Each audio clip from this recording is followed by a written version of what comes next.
Kami bersyukur Bapak, kalau saat ini pun kami ada di tempat ini semua karena kasih Tuhan semata.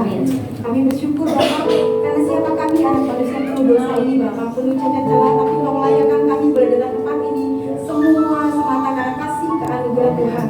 Dan Bapak, sebentar lagi firman Tuhan akan kita buka, berkati para hamba-Mu Tuhan, sembunyikan dia di belakang salib Tuhan, sehingga setiap perkataan yang keluar dari bibir hamba-Mu semuanya seturut dan perkataan Tuhan saja. Berkati para Tuhan, berkati Tuhan, setiap firman yang tertabutkan sungguh hanya Injil yang diberitakan. Sembunyikan para Bapak dan dalam salib-Mu Tuhan, sehingga terima kasih Tuhan, dan biarlah setiap kami pun Tuhan boleh menjadi tanah-tanah yang subur untuk setiap menerima firman Tuhan, sehingga setiap firman Tuhan boleh tertanam di hati kami dan bertumbuh dan berbuah Tuhan. Terima kasih Tuhan, terima kasih. Kami menyerahkan semuanya ini. Ambil alih jam ibadah ini Bapak, ambil alih jam pengeluaran firman ini Tuhan. Hanya dalam nama Tuhan Yesus Kristus saja kami berdoa dan bersyukur. Haleluya. Sama-sama kita katakan amin. Ya, puji Tuhan, shalom. Silakan Bapak Ibu duduk. Selamat tahun baru dan kongsi partai kepada yang merayakan. Puji Tuhan. Pada pagi hari ini saya datang membawa kabar baik, bukan nasihat baik. Sebab kalau nasihat baik, Anda harus melakukan dulu sesuatu, baru mendapat sesuatu. Betul ya? Kalau kabar baik, sesuatu yang sudah dilakukan, Anda tinggal menikmati. Makanya tadi kan diumumkan kan, nanti anak-anak jangan pulang dulu setelah ibadah, naik ke atas akan dikasih hadiah. Nah, itu kabar baik buat anak-anak, betul ya kan? Orang tuanya juga kabar baik. Tapi itu bukan nasihat baik. Oleh sebab itu, hari ini saya akan membawakan satu tema yang dimana tentu kita harap-harap ya, yaitu pengharapan yang pasti. Loh, berarti ada pengharapan yang tidak pasti. Nah, memasuki tahun 2023, tentu kita bertanya-tanya, akankah usaha saya makin maju? Akankah pekerjaan saya makin maju? Atau akankah kesehatan saya akan membaik? Bukankah semuanya itu berbicara tentang pengharapan? Betul ya? Oleh sebab itu di tanggal 31 Desember 2022 kita melihat satu pintu yang belum terbuka, yaitu pintu 2023.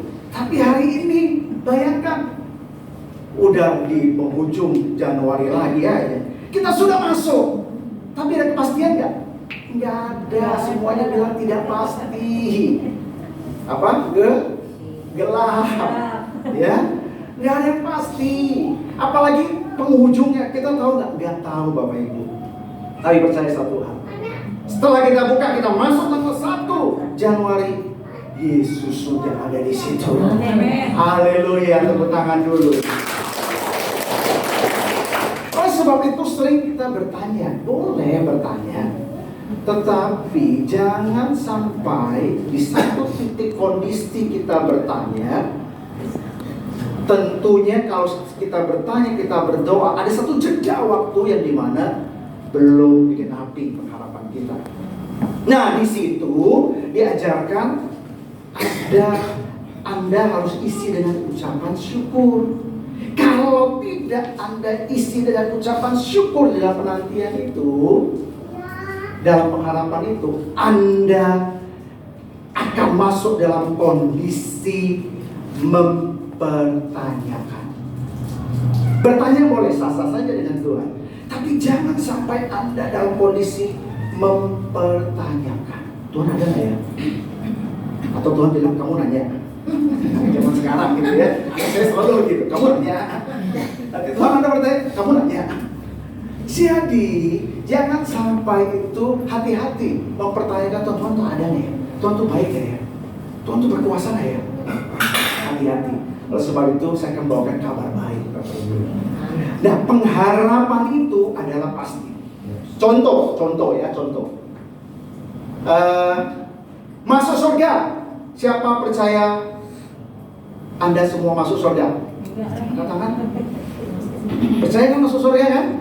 Nah, sekarang pertanyaannya, pasti kan itu? Kalau nggak pasti nanti Pak Andreas lagi akan khotbah ya. Nah, pasti. Tapi tahu kapan? Itu dia. Itu yang saya namakan ya. Pengharapan itu pasti, tetapi waktunya yang tidak pasti. Beda dengan berharap-harap. Itu semoga. Nah, makanya masuk di tahun 2023 ini, apakah Anda tegang, cemas, khawatir, takut, atau berharap, pengharapan, ada ketenangan? Gimana posisi Anda?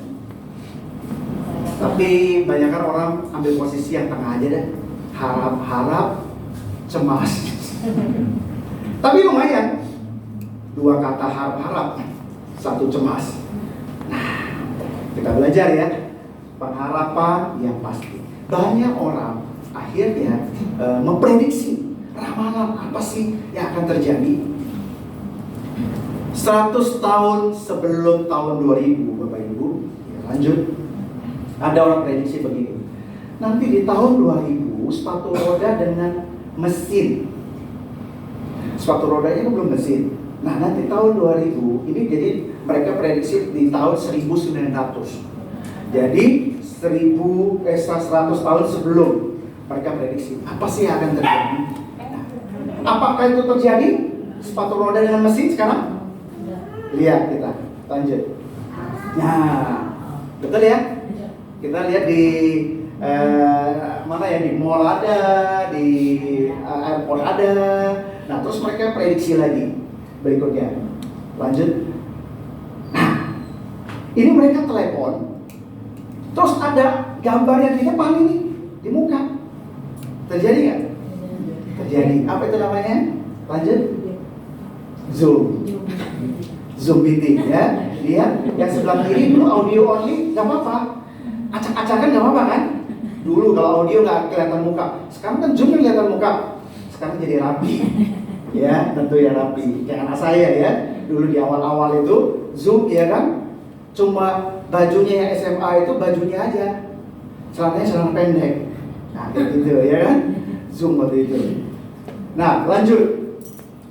Nah, mereka bilang lagi sekolah nanti tahun 2000 itu ya, itu ditaruh seperti apa namanya, earphone begitu, nggak usah belajar, di-download langsung otomatis minta. Udah terjadi? Belum. Ini ngawur ya, masa nggak belajar langsung di-download. Kalau begitu nanti anak di-download lagi. Ya, nggak bisa ya, ini belum terjadi. Ya, berikutnya lagi. Nah, jalan di mana-mana nanti, jalan di air bisa, karena di atasnya pakai balon begitu. Udah terjadi? Belum ya. Jadi prediksinya sedikit yang terjadi, banyak ngawurnya. Masih banyak yang ngawur, cuma saya nggak sampaikan di sini ya. Ya, kita lanjut. Nah, pengharapannya yang pasti seperti apa? Pengharapan yang pasti ternyata di dalam Alkitab itu adalah hope. Kemudian bahasa aslinya adalah elpis atau Bible hope, berharap kepada firman Tuhan. Elpis itu adalah in the Christian sense is a joyful and confident expectation of good. Jadi sesuatu pengharapan yang berharap sesuatu yang baik, tapi penuh dengan sukacita. Nah, penuh dengan sukacita seperti apa pengharapan ini ya? Kita akan pelajari nanti firman Tuhan ya. Ya, lanjut. Nah, pengharapan manusia ditaruh pada 2 sumber. Kita seringkali taruh pengharapan itu kepada 2 sumber. Nah, firman Tuhan di sini 2 sumber itu siapa saja? Ya, kita baca ya, kita baca sama-sama. 2, 3 ya. Beginilah orang yang yang dan ia akan semak bulus di padang. Ia tidak akan. Lihat, ini pengharapan kita ini ditaruh yang pertama kepada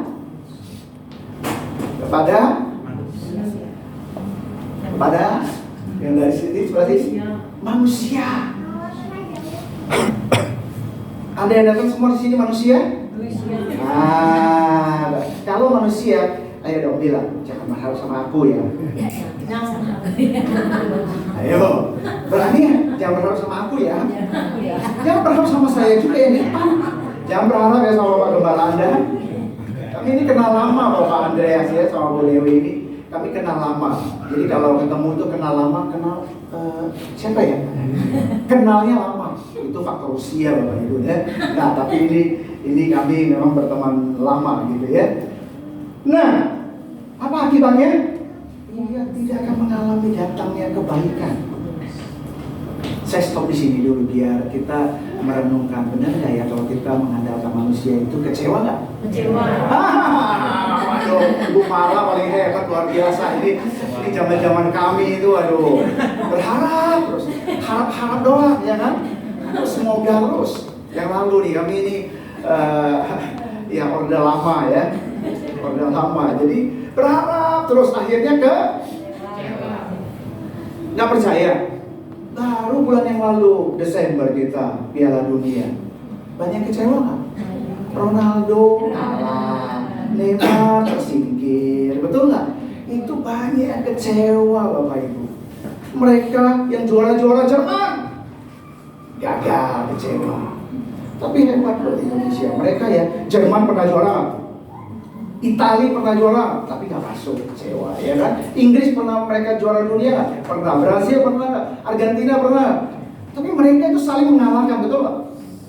Mereka saling mengalahkan. Inggris pernah mengalahkan Jerman, Jerman mengalahkan Brasil, dan juga sebaliknya mereka pernah saling mengalahkan. Tapi Indonesia tidak pernah dikalahkan sama mereka. Betul? Indonesia tidak pernah dikalahkan sama mereka. Tetap pertahankan Indonesia, jangan masuk Piala Dunia. Jadi kita mengharapkan orang itu kecewa Bapak Ibu, ya. Makanya kalau orang tua saya itu gini, sekarang ini Amerika baru coba pelajari bagaimana mereka bertahan hidup di bulan. Di bumi mereka merasa udah ini. Jadi mereka mencari bagaimana ya bisa bertahan hidup di bulan. Amerika baru sekarang ini pelajari. Tapi orang tua saya enggak. Orang tua saya sudah mengajari kami bertahan hidup dari bulan ke bulan. Ya supaya sekedar ini aja kalian, supaya jangan ngantuk begitu ya. Amerika baru belajar bertahan hidup. Orang tua saya sudah mengajarkan saya enggak mengandalkan siapa-siapa. Dia kan mengandalkan Tuhan, melewati bertahan hidup dari bulan ke bulan, Januari, Februari, seperti itu. Nah, ayo, berarti jangan berharap kepada manusia, itu akan kecewa, ya, kecewa. Baru kasih tahu gini kan, kecewa kalau harap sama aku. Kecewa, ya, kecewa. Baik, ya tadi sampai di mana itu ya? Nah udah, diberkatilah ya, diberkatilah orang yang mengandalkan Tuhan, yang menaruh harapannya pada Tuhan. Ia akan pohon yang ditanam di tepi air, yang merambatkan akar-akarnya di tepi batang air, dan yang tidak mengalami datangnya panas terik, yang daunnya tetap hijau, yang tidak khawatir. Nah ini dia, yang tidak khawatir. Kalau orang yang mengandalkan Tuhan, dia tidak akan khawatir, tidak akan cemas, tidak akan takut akan datangnya apa? Tahun kering. Dan yang tidak berhenti menghasilkan buah, Bapak Ibu. Kalau kita berharap kepada manusia, kecewa. Ada dua profesi dalam hidup kita yang kita tidak pernah mempertanyakan mereka, dan kita percaya. Yang pertama, pilot. Anda naik pesawat, pernah nggak ketemu pilotnya? Ya kan? Pernah nanya dia, ini di jurusan mana? Nggak pernah. Percaya nggak kita? Percaya kan? Tapi banyak juga yang kecelakaan kan? Yang kedua, yang kita tidak pernah nanya adalah ahli bedah. Betul? Udah bedah apa aja nih? Nggak pernah kita tanya seperti itu. Tapi pasti kita kecewa. Iya. Kalau kita mengandalkan manusia, lanjut. Ini dia. Ahli bedah berkata sudah terlambat untuk menghentikan amputasi pada kaki yang salah. Kalau amputasi itu diabetes orang ini di rumah sakit yang terkenal, otomatis kan dia dibius total. Pada saat dibius total bisa nggak bilang kaki ini ya dok ya, nggak bisa kan? Percaya aja sama dokternya. Ternyata harusnya diamputasi adalah kaki kanan, dokternya amputasi kaki kiri. Ini yang terjadi. Kecewa nggak? Kecewa. Mau sambung lagi kakinya, udah nggak bisa. Iya kan? Nah, kemudian kita lanjut lagi. Ini seorang profesor fisikawan Prancis, Etienne Clay. Dia berkata begini. Sudah dia temukan planet baru. Dengan alat yang canggih, tuh dia ketemukan planet baru nih. Semua orang netizen itu posting planet baru seperti itu. Percaya sama dia? Akhirnya dia bilang begini, maaf, ini bukan planet baru. Ini adalah gambar sosis. Jadi sosis dia potong, dia foto. Dia posting, ini planet baru, dia bilang. Orang percaya. Jangan percaya sama manusia walaupun dia ahli. Ternyata dia cuma prank, Bapak Ibu ya, sekarang ini prank. Nah, makanya kita harus percaya kepada Tuhan, percaya pada Yesus. Masa depan kita nggak tahu betul, tapi Yesus adalah Alfa dan Omega. Kenapa saya sebut itu? Karena sebagian di antara kita nggak asing nama itu ya, bagaimana ya? Alfa, Omega, AO ya. Jadi mengharapkan manusia itu kecewa Bapak Ibu. Jadi saya datang membawa kabar baik, percaya kepada siapa? Percaya kepada Yesus, Sang Juru Selamat kita yang Tuhan kita. Nanti kita akan masuk. Nah, tapi juga jangan konyol. Saya mengandalkan Tuhan. Ada seorang wanita. Dia naik mobil, ya, dia menabrak orang motor. Apa yang dia katakan? Tapi jangan juga ngau seperti dia. Ya, kita lihat. Lanjut. Dia berkata gini, wanita menabrak pemotor. Dia berkata gini, setelah Tuhan menyuruh dia membiarkan Tuhan yang menyetir. Tuh, katanya mengandalkan Tuhan. Tapi jangan konyol begitu. Kata Pak Robert mengandalkan Tuhan. Udah, biarin Tuhan, aku mengandalkan kamu. Kau yang nyetir ya. Nah, itu konyol ya. Itu anggap Tuhan kita pembantu. Nah, oleh sebab itu pengharapan yang pasti seperti apa? Ini kabar baik. Ya, lanjut. Roma 5 ayat 1 sampai 5. Sebenarnya banyak ayatnya, tapi saya fokus kepada 5 ayat ini aja dulu ya. Roma 5 ayat 1 sampai 5. Kitab Roma ini ditulis oleh Paulus. Dia menulis ini karena terjadi pergolakan di antara jemaat di Roma, yaitu jemaat orang Yahudi yang sudah Kristen ini memaksa kepada orang Yunani dan orang Roma untuk masuk Kristen itu dengan aturan-aturan Taurat mereka. Nah, ini kenapa disampaikan? Karena banyak juga gereja hari-hari ini kembali lagi kepada Taurat, bukan kepada kabar baik. Taurat itu nasihat apa yang kita lakukan, padahal kekristenan itu adalah dan sudah selesai, bukan apa yang kita lakukan. Loh, jadi nggak usah lakukan apa-apa. Ya, nanti dulu ya Bapak Ibu ya. Nah, yang pertama ayatnya dikatakan, sebab itu kita yang dibenarkan karena iman, kita hidup dalam damai sejahtera dengan Allah oleh karena Tuhan kita Yesus Kristus. Ayat yang kedua Anda baca. 2, 3 ya. Oleh Dia kita juga beroleh jalan masuk oleh iman kepada kasih karunia ini. Di dalam kasih karunia ini kita berdiri dan kita bermegah dalam pengharapan akan menerima kemuliaan Allah. Ayat 3. Dan bukan hanya itu saja, kita malah bermegah juga dalam kesengsaraan kita. Karena kita tahu bahwa kesengsaraan itu menimbulkan ketekunan. Ayat keempat. Dan ketekunan menimbulkan uji. Ayat 5 sama-sama. Dan tidak mengecewakan. Sekali lagi. Dan pengharapan tidak mengecewakan. karena curahkan dalam yang telah dikaruniakan kepada kita.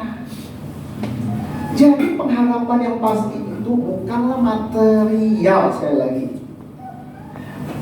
pengharapan yang Paulus jelaskan di sini adalah keselamatan. Jadi kekristenan itu bukan sekedar sakit jadi sembuh. Bisa kuasa Tuhan. Bukan itu, bukan sekedar itu. Orang di luar sana bukan Kristen lebih hebat-hebat, mandi air hujan apa segala, nggak apa-apa. Anda datang ke gereja loh, dekat AC, kena angin pulangnya pilek. Kekristenan bukan Yesus datang itu bukan sekedar kaya jadi miskin jadi kaya. Bukan sekedar itu. Bisa di Alkitab banyak. Abraham juga kaya, Daud kaya. Bukan itu. Yesus datang itu bukan itu. Kalau kaya banyak. Koruptor kaya nggak? Punya 2-3 rumah, tapi lebih seneng tinggalnya di penjara nih Bapak Ibu. Jadi bukan itu. Yesus datang ini Paulus mau kasih tahu begitu jemaat Roma. Bukan Taurat lagi, yaitu apa? Ini ayat 1 yang dimasuk. Sebab itu kita dibenarkan. Bilang dulu, dibenarkan. Karena iman. Dan kita hidup dalam damai sejahtera dengan Allah oleh karena Tuhan kita Yesus Kristus. Nah, ini pondasinya. Saya tanamkan pondasi pengharapan Anda ini. Supaya apa hubungannya?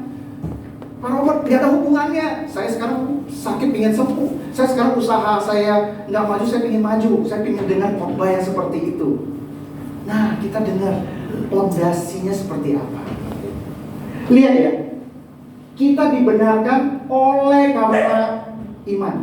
Paulus menyatakan kepada jemaat itu, Anda dibenarkan karena iman.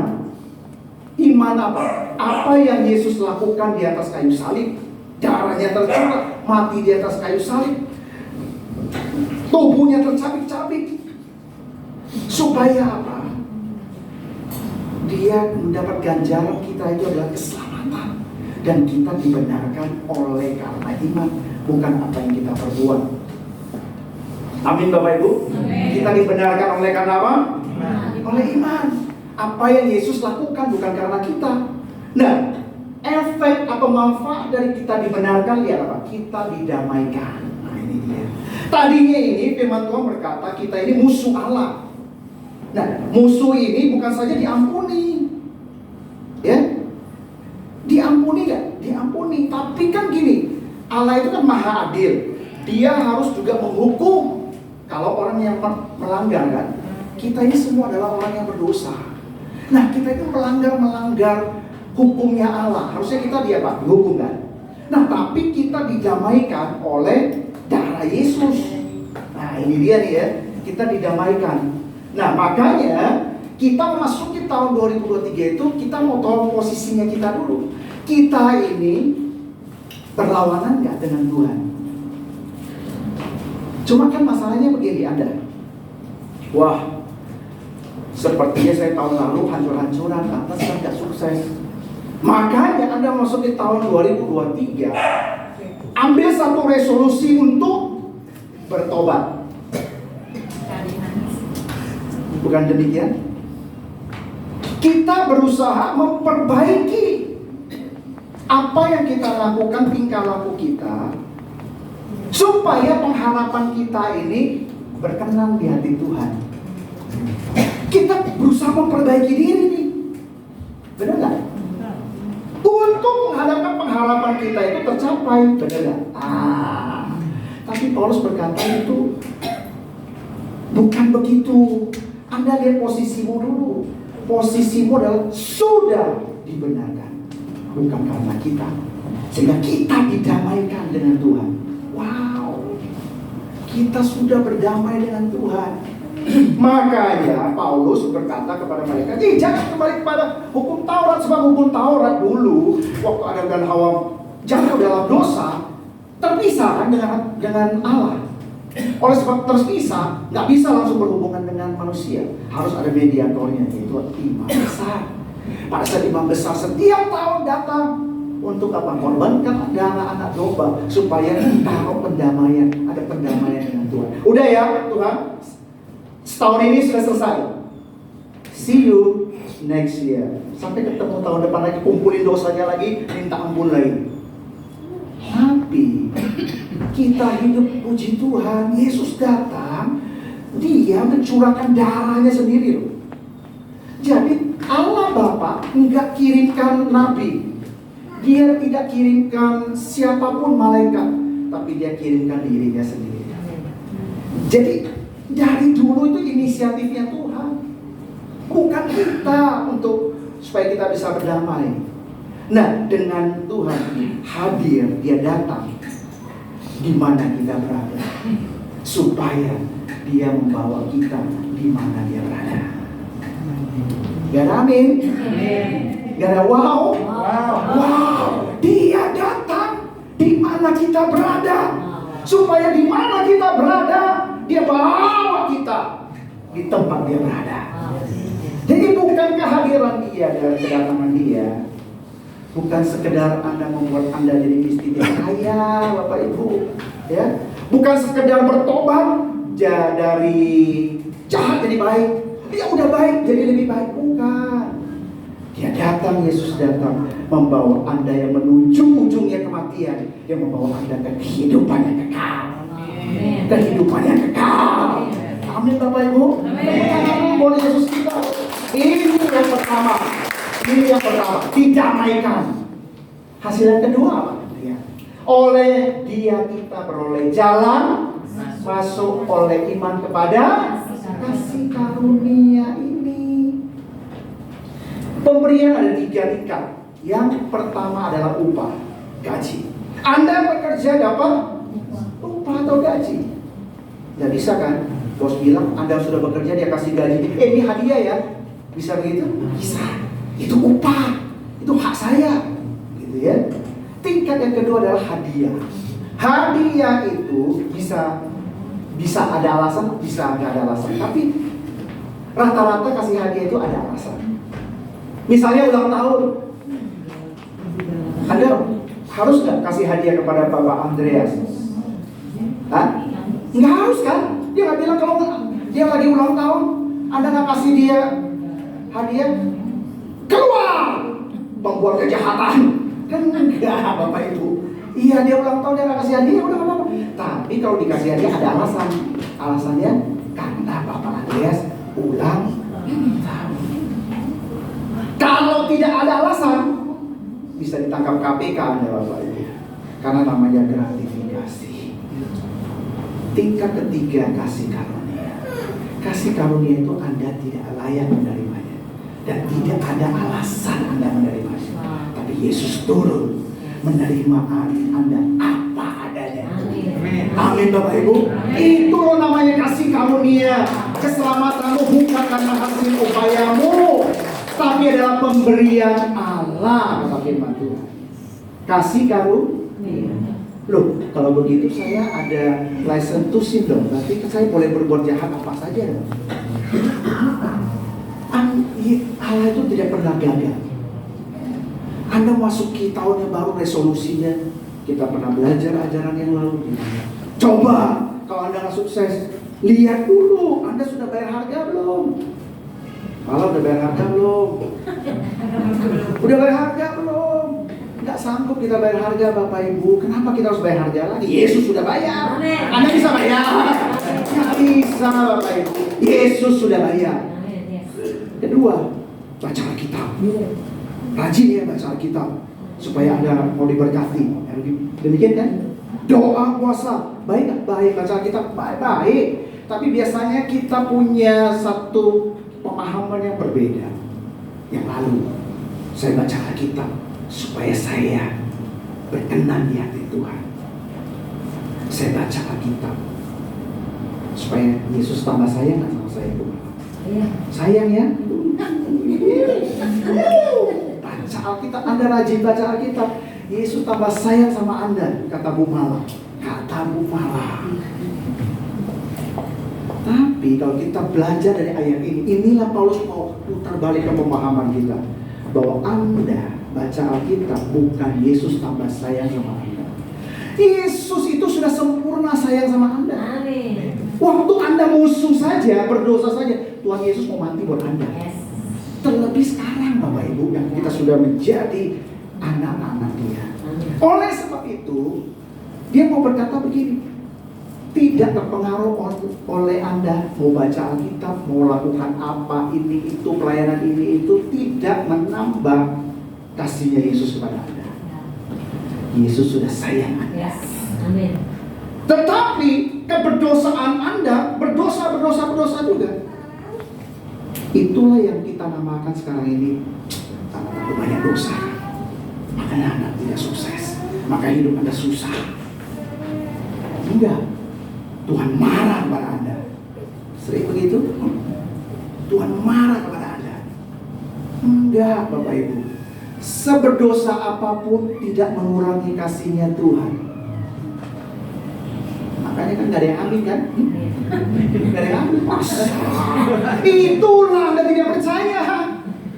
Masa gak pernah diajarin begitu tuh, berdosa terus tetap disayang sama Tuhan? Masa? Ini saya mau gambarkan ini. Saya misalnya kasih mobil Alphard kepada Bapak Andreas. Ya, mantap gak? Aminin dulu, betul. Amin. Sekalipun saya tahu Bapak Andreas nggak butuh Alphard, butuhnya Ferrari. Misalnya saya kasih dia mobilnya itu mobil mewah kan?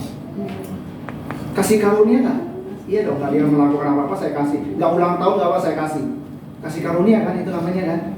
Nah, terus Pak Andreas kasih karunia. Nggak usah kerja, nggak usah. Saya baret-baret. Aduh, saya tulis firman Tuhan di mobil. Saya tabrak-tabrakin aja. Demikian. Kalau Anda tahu seberapa Anda dicintai oleh Tuhan karena kasih karunia Tuhan, Anda tidak akan main-main dengan dosa.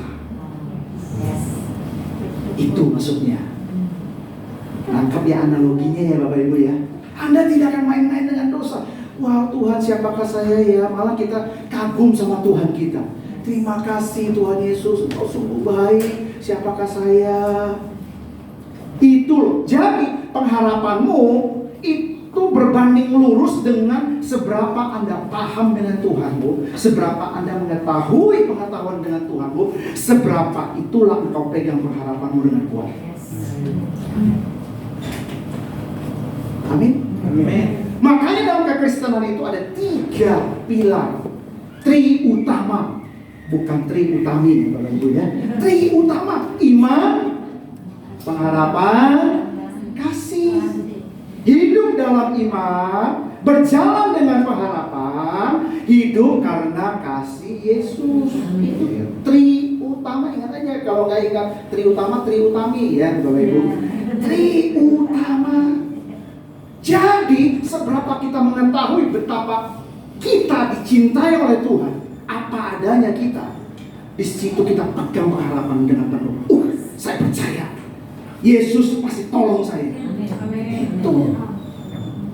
Jadi hidup perlu pengharapan nggak? Perlu. Pengharapan itulah yang membuat kita itu maju.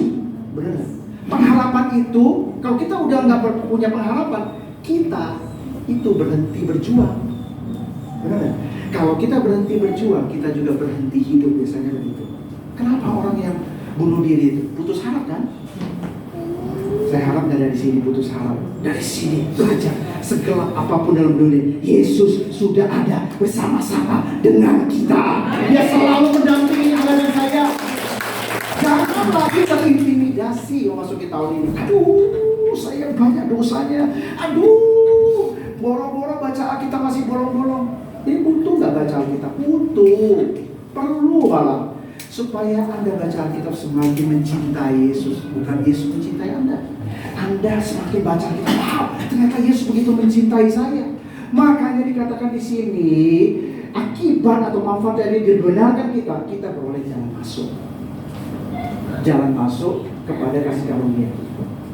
Di dalam kasih karunia itu kita berdiri dan kita bermegah dalam pengharapan akan menerima karunia Allah. Lihat. Jadi jalan masuk. Sekarang gini. Jalan masuk itu bukan inisiatif kita. Sekali lagi inisiatif kita. Makanya dikasih tahu kasih karunia. Anda bisa dapat nggak nomor HP-nya presiden kita? Kalau bukan dia yang kasih. Betul kan? Nah, ini pertama didamaikan nih. Didamaikan artinya kita sudah diampuni setiap dosa kita.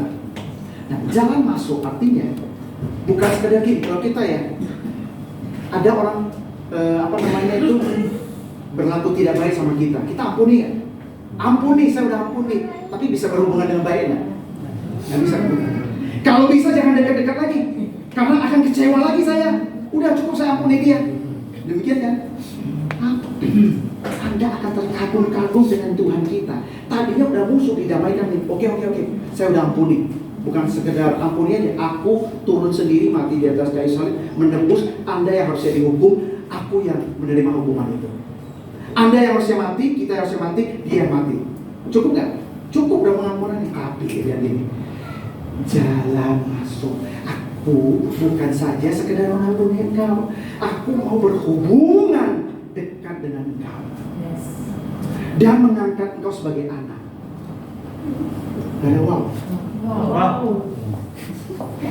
Musuh udah diampuni terus diangkat jadi anak.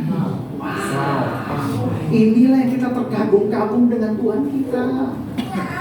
Makanya kita bisa mengharapkan menerima kemuliaan Allah. Kita lanjut. Dan bukan hanya itu saja ayat 3. Kita malah bermegah dalam kesengsaraan kita. Karena kita tahu bahwa kesengsaraan itu menimbulkan ketekunan. Nah, ini dia. Loh, kok Paulus sudah bicara enak. Kenapa ada kesengsaraan? Jadi kalau ada ajaran yang mengajarkan Anda, setelah Anda masuk Kristen, Anda akan baik-baik saja. Gak ada kesengsaraan, gak ada tangis, gak ada penderitaan, gak ada. Jauhi Bapak Ibu. Sebab firman Tuhan berkata ini kesengsaraan. Di ayat saya lupa Yohanes sekian, itu Yesus sendiri berkata, kalau Anda masuk di dalam dunia ini, engkau akan mengalami penderitaan. Yesus berkata demikian. Engkau akan mengalami penderitaan dan teguhkanlah hatimu, sebab aku mengalahkan dunia. Nggak tahu ayatnya di mana, saya lupa Pak. Saya ingat itu, ya Pak Andreas ya. Ada kayak di Yohanes. Jadi Yesus yang berkata demikian. Engkau ada di dunia ini akan mengalami penderitaan. Jadi kalau ada hamba Tuhan yang berkata engkau tidak akan mengalami penderitaan, dia lebih hebat daripada Yesus, Bapak Ibu. Ya, dia mengoreksi firman Tuhan dari Yesus. Nggak ada. Tetapi, nah ini kabar baiknya nih ya. Penderitaan di sini itu berasal dari kata tribulation. Tribulation itu berasal dari kata tribulum. Tribulum itu artinya itu alat untuk menampi itu gandum. Jadi satu kayu ada gerigi-geriginya itu akan ditarik oleh kerbau, itu digandumnya itu supaya dia gosok itu batang gandum sehingga terpisah batang gandumnya dengan biji gandumnya. Itu artinya tribulum. Sehingga lihatlah kita di masa COVID ini tahun 2020, siapa yang tahu? Nggak ada yang tahu kan? Di bulan Maret totalnya lockdown di mana-mana. Baru kali ini, baru tahun yang kemarin kan ibadah ya Pak ya. Nah, jadi tribulum itu, penderitaan itu ternyata untuk, lihat ya, kesengsaraan itu untuk apa? Karena bahwa kesengsaraan itu menimbulkan ketekunan. Ada manfaatnya Bapak Ibu. Jadi kesengsaraan itu yang Tuhan izinkan itu untuk menimbulkan apa? Ketekunan kita apa? Ketekunan melihat karya Yesus. Bukan kita tekun terus apa salah saya yang enggak Bapak Ibu. Ayo dong tekun terus lihat apa yang Yesus lakukan di atas kayu salib. Karena di dalam dunia selalu ada penderitaan. Karena kita hidup di bawah hukum gravitasi.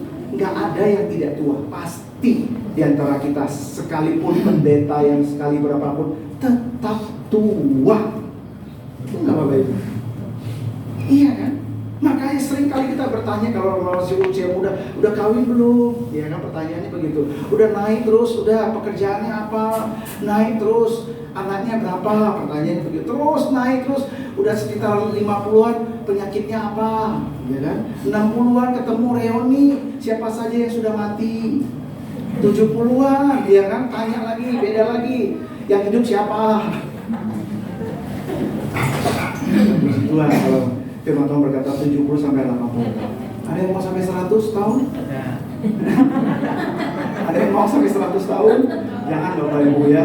Nanti di grup WA tinggal Anda sendiri Bapak Ibu. Gak ada teman juga. Teman-teman WA-nya juga udah pada meninggal Bapak Ibu ya. Nah, artinya apa? Tuhan juga udah kasih umurnya sekian, udah dipatok. Jadi dalam ibadah saya, Tuhan tuh mau kesengsaraan itu memilah. Kan tribulum, memilah apa yang penting, apa yang tidak penting, apa yang fana, apa yang tidak fana. Makanya carilah dahulu kerajaan Allah. Itu yang Yesus mengatakan di dalam kesengsaraan itu untuk apa? Itu menimbulkan ketekunan. Ketekunan itu terus apa lagi? Tahan uji. Terus tahan uji menimbulkan apa? Pengharapan. Ini berlapis terus. Jadi kesengsaraan itu menimbulkan manfaat. Manfaat apa? Manfaat itu pertumbuhan rohanimu, supaya Anda melihat itu bukan sesuatu yang material, bukan melihat sesuatu yang di dalam dunia ini. Tuhan tahu gak sih apa yang kita butuhkan? Tahu Bapak Ibu. Di awal 2020 itu saya pindahkan ke anak saya dari AO karena faktor ekonomi waktu itu. Jadi saya pindahkan yang jauh lebih murah. Itu kan kalau nggak ada subsidi kan mahal sekali di AO, betul ya? Mahal sekali. Jadi saya pindahkan sekolah Kristen juga di kota lebih murah. Tapi ada kekhawatiran, kecemasan saya. Aduh, iya sih lebih murah sih, tapi anak saya kan baru kelas 2. Saya takut dia kelas 2 itu ada temennya nggak ya? Terus saya pindahkan kan 2, anak saya kelas 1 SMA 1. Pindahkan, aduh nanti dia dibully nggak ya? Ada ketakutan dan kecemasan saya Bapak Ibu. Tapi apa yang terjadi? Luar biasa Tuhan kita. Ternyata anak saya 2 SD itu masuk ke sekolah itu, saya nggak tahu. Itu ternyata ada teman baiknya sudah di situ. Yang dari AO pindah di sana, nggak tahu kita. Ternyata dia udah di situ. Yang anak saya yang SMA pindah di situ, saya khawatir. Dia baru masuk 1 hari, temennya yang AO ikut dia, teman baiknya dia. Artinya hidup, jalan cerita hidup kita Tuhan sudah tahu. Amin. Tuhan sudah tahu jalan cerita. Karena semenjak kita percaya Yesus, kita itu kan ada kurun waktu, ada pengharapan, ada apa yang kita lakukan. Ujungnya kita nggak tahu seperti apa. Tapi bagi Yesus, Anda percaya Yesus itu bukanlah seperti apa namanya, ada jarak waktu. Yesus itu adalah Alfa dan Omega. Dia lihat Anda dan saya adalah titik. Nggak ada waktu. Jadi dia tahu jalan ceritamu, ujungnya itu apa? Tahu. Itulah makanya kita tuh aman, tenang di hadapan Tuhan. Memasuki tahun ini kita tuh tenang, nggak usah berharap kepada manusia, berharap kepada Tuhan. Karena apa dikatakan? Kesengsaraan harus kita takutkan, nggak usah. Paulus malah berkata kesengsaraan ini dia boasting, bahasa aslinya boasting. Apa? Nah, seperti itu. Malah Paulus menantang. Sebab dalam kesengsaraan itu menimbulkan apa? Ketekunan dan apa? Karena kesengsaraan itu faktornya apa? Eksternal. Nggak bisa kita atur. Benar nggak? Tahun ini akan masalah ekonomi nggak? Krisis ekonomi? Iya, iya kan? Covid aja masih ada, betul nggak? Bencana alam ada. Peperangan ada. Tapi percayalah, lihat dalam kesengsaraan itu menimbulkan satu apa? Nggak bisa kita, faktor eksternal itu nggak bisa kita atur. Tetapi faktor itu akan membuat kita begini, iya ya, hidup kita ini lebih baik kita fokus kepada Tuhan. Itu loh maksudnya. Kita mulai memilah-milah hal yang penting, mana hal yang tidak penting. Coba terus fokus kepada apa yang Yesus lakukan buat Anda dan saya. Iya, kita dibenarkan. Bukan saja itu, jalan masuknya kita dijadikan anak Tuhan. wow, begitu baiknya Tuhan, terkagum-kagum, sehingga dikatakan di sini apa? Ketekunan. Tekun apa? Tekun fokus kepada Tuhan, bukan tekun apa yang kita lakukan, Bapak Ibu. Setelah itu apa? Kemudian bermegah dalam harapan akan menerima kemuliaan Allah. Ayat-ayat yang keempat. Ketekunan menimbulkan tahan uji. Tahan uji di sini bukan bahasa aslinya kita kuat-kuatan. Saya sengsara, hebat loh. Kamu berapa tahun sengsara? 5 tahun. Saya 10 tahun. Bukan itu tahan uji di sini. Tahan uji di sini bahasa aslinya adalah karakter. Katakan karakter. Bukan hebat-hebatan berapa tahun. Baru segitu. Saya dong segini. Sombong nggak? Sombong. Jadi apa yang Paulus mengajarkan kepada kita? Ayo, tahun ini bukan fokus apa kan dirimu, fokus kepada Tuhannya, apa yang dia sudah lakukan. Gitu loh Bapak Ibu. Nah, tahan uji ini salah diartikan orang. Oh, Anda harus tahan uji, ya kan? Ayolah baca Alkitab lah, baca ini supaya Anda bisa mendapatkan apa yang Anda harapkan. Sehingga pengharapan kita kepada hasil. Kita diajarkan kan gitu. Mau dapat apa? Mobil. Imanin dong. Imanin itu mobil. Bahkan ditumpang-tumpangin tangan kan? Tumpangin tangan. Itu salah. Kita jadi pengharapan kita kepada objek dan hasil, Bapak Ibu. Jangan dapat mobil, Bapak Ibu, ya kan? Iman dong. Imanmu itu memindahkan gunung. Jangan pindahkan gunung. Utang aja nggak pindah-pindah, Bapak Ibu. Orang yang keselin kita aja nggak pindah-pindah, Bapak Ibu, ya kan? Ada terus di sekitar kita. Jadi salah objeknya kepada hasil. Harusnya objek kita kepada Yesus, Tuhan. Aku punya pengharapan seperti ini. Jadi kalau kita berharap kepada Yesus, Yesus jawabnya gini.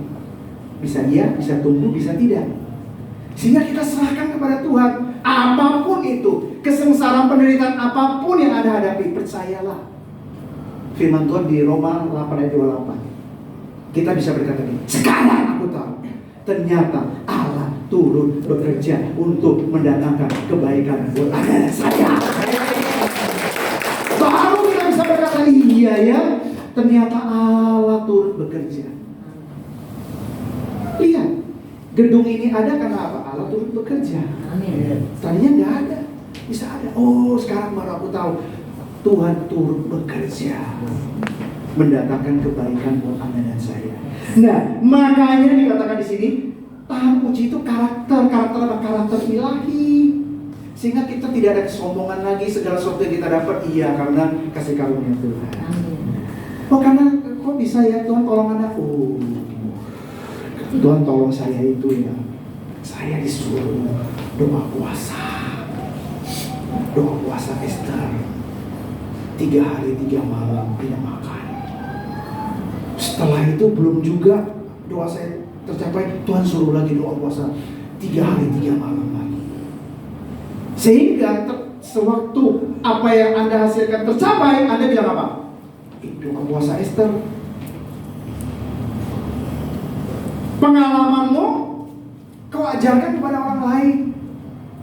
Pengalaman setiap orang itu beda-beda.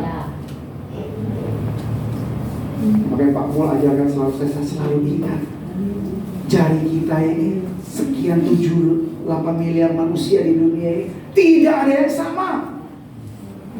Jadi jangan pengalamanmu itu diajarkan kepada orang lain, bukan. Pengalaman kita masing-masing, Bapak Ibu. Oleh sebab itu, lihat dikatakan sini, karakter kita karakter ilahi. Oh, ada sesuatu itu karena Tuhan yang tolong. Kasih tahu kuncinya dong. Kuncinya, iya, lihat karya salib Yesus. Itu bukan lihat saya. Kamu harus lakukan ini. Makanya kan yang dulu kita ajarkan, kalau tidak tercapai sesuatu, cawan doamu sudah penuh belum?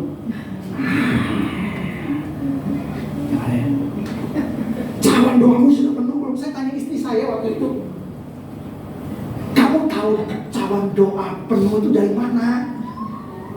Kamu itu misalnya gelasnya segini, cawan doamu itu udah sampai 3/4 atau 1/3? Nggak tahu dia. Iya, pokoknya kalau belum tercapai doa kita cara doa kita itu belum penuh. Salah. Doa itu sebenarnya menselaraskan hati kita dengan Tuhan, bukan maksa Tuhan. Sehingga yang Paulus ajarkan di sini adalah, lihat, kita sudah diberkati, makanya kita memberkati. Kalau ajaran yang lalu, berkati terus, tabur, kau akan mendapat. Ya, Valen. Bayar harga terus, kau akan mendapat. Melayani sungguh-sungguh supaya kau berkenan di hati Tuhan. Bukan. Itu supaya, jadi kita jadinya transaksional dengan Tuhan. Kita lakukan A supaya Tuhan beri. Itu transaksional. Jadi motivasimu harus benar hari ini. Masukin tahun 2023, hatimu harus benar. Aku sudah diberkati, makanya aku memberkati. Aku sudah dilayani oleh Tuhan terlebih dahulu, sehingga aku melayani dengan sungguh-sungguh kepada Tuhan. Bukan melayani untuk mendapat. Karena kita sudah mendapat, baru kita melayani. Mobil Ferrari itu kita lap bersih-bersih, kita lap karena sudah dapat. Bukan Anda malah datang ke rumah Bapak Gembala sapu terus supaya dapat mobil ya, supaya dapat mobil Ferrari. Bukan kan? Makanya kekristenan itu adalah orang bilang narsis. Masuk surga, pasti masuk surga. Iya, kita pasti masuk surga. Kalau mereka kan di sana ada bidadari 70 bidadari. Itu istri-istri pada nanti makan hati, suaminya masuk surga cuma 70 bidadari. Iya kan? Istri-istri yang makan hati Bapak Ibu. Terus genit-genit bidadarinya bilang, kamu itu membunuh diri ya maco. Kurang 70 bidadari tambah lagi kan. Kayak begitu kita itu pasti. Karena Yesus berkata, Yesus adalah jalan kebenaran dan hidup. Tidak ada seorang pun datang kepada Bapa kalau tidak melalui Aku. Amin. Nah, makanya karakternya apa? Karakter ilahi di sini. Ya, kita punya karakter ilahi. Karakternya apa? Saya melayani karena sudah dilayani kok. Itu karakter ilahi. Saya memberkati karena saya sudah diberkati. Bukan saya memberkati. Tuhan, kasih saya ya 30, 60 sampai 100 kali lipat. Bukan itu, bukan transaksional. Nah, tahan, uji, menimbulkan pengharapan. Dan pengharapan tidak mengecewakan Bapak Ibu. Kesimpulannya, di masa lalu, ya, tanamkan fondasimu di masa lalu. Anda sudah didamaikan. Posisimu sudah diampuni. Jangan terintimidasi lagi. Aduh, saya banyak dosa ya. Saya nggak layak ya. Siapa yang layak? Nggak ada seorang pun yang layak. Kita dilayakkan. Kita dibenarkan, kita dikuduskan. Dikuduskan udah mulai kurang. Karena gereja hari-hari ini mengajarkan harus hidup kudus, harus hidup kudus. Bisa hidup kudus? Bapak Ibu bisa hidup kudus? Ya. Udah mulai. Ini jangan-jangan ini banyak ininya ya, apa namanya? Apa namanya itu ya? Jebakan ya. Jebakan lagi nih. Sana lagi aja nanti saya jawab. Ya? Jadi mari kita, hati kita harus benar. Hati kita harus benar. Pengharapan tidak mengecewakan. Jadi di masa lalu kita sudah didamaikan. Kita sudah dibenarkan, dikuduskan. Statusnya. Jadi Anda pasti dimampukan nggak untuk hidup kudus? Dimampukan kok pasti, titik. Kata Tuhan itu titik. Jadi bukan pengorbanan di atas kayu salib. Sering pengajarannya itu pengorbanan di atas kayu salib itu adalah DP. Cicilan Anda yang lakukan ya. Hidup kudus ya, giat melayani untuk supaya sempurna Anda masuk surga. Cicilannya Anda, bukan sempurna, titik. Amin. Tidak ada usaha apapun di antara kita. Kita pasti masuk surga. Karena Dia, nah ini ya, Dia berikan Roh Kudus. Roh Kudus ini dikaruniakan kepada kita. Dia akan memampukan kita untuk hidup kudus. Didamaikan. Yang lalu, ya, masa sekarang akses jalan masuk kepada Bapa di surga. Wow kan? Masa sekarang kita punya akses ke surga. Bapa, kalau kita hubungan kita dekat dengan Bapa, doa kita itu selaras dengan Tuhan. Tuhan, jadilah kehendak-Mu, bukan kehendak-Ku.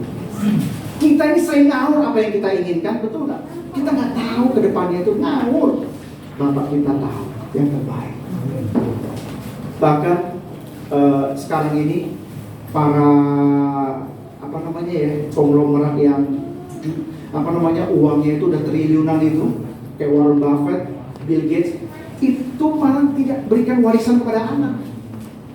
Malah anaknya ditanya, loh, kalau nggak dikasih warisan gimana? Dikasih secukupnya aja.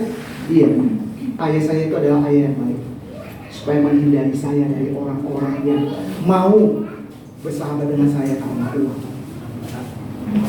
Jadi Bapak di dalam dunianya tahu memberikan yang terbaik buat anak-anaknya. Apalagi Bapakmu yang di surga. Itu Anda hidup dalam sekarang ini posisimu. Di masa depan, pengharapan kita tidak mengecewakan. Di dalam Tuhan itu pasti. Di dalam Tuhan itu pasti. Lanjut. Di dalam peta di Amerika, Bapak Ibu, ya, ada namanya pulau berputus asa, namanya Despair Island. Ini di Amerika ini Bapak Ibu, di Portmore. Ada Despair Island, kecil. Saking kecilnya Bapak Ibu, kalau dia air pasang, itu banyak sekali itu kapal akhirnya bertabrakan dengan pulau ini. Pulau keputusasaan ini ternyata membahayakan juga buat bagi banyak orang. Keputusasaan Anda bahaya buat Anda. Nah, lihat pulau yang besar ini, namanya Hope Island. Ini bukan dibuat-buat Bapak Ibu, memang ada namanya island, pulau ini. Tidak jauh dari Despair Island ada namanya Hope Island Bapak Ibu. Pulau pengharapan. Pengharapanmu harus lebih besar daripada keputusasaan. Amin Bapak Ibu. Mari kita lanjut. Kita berdoa lagi. Lanjut. Haleluya. Karena Kristus di sebelahnya ya, kita dapat terus berpengharapan di tengah ketidakpastian. Baca yang sebelah kiri ya. Karena Kristus kita dapat terus berpengharapan di tengah ketidakpastian. Bawahnya, kita dapat menghidupi kebenaran dan tidak lagi berkompromi dengan dosa. Karena siapa? Karena Kristus, bukan karena Anda. Karena Kristus kita dimampukan untuk tetap bersyukur sekalipun ada kesukaran.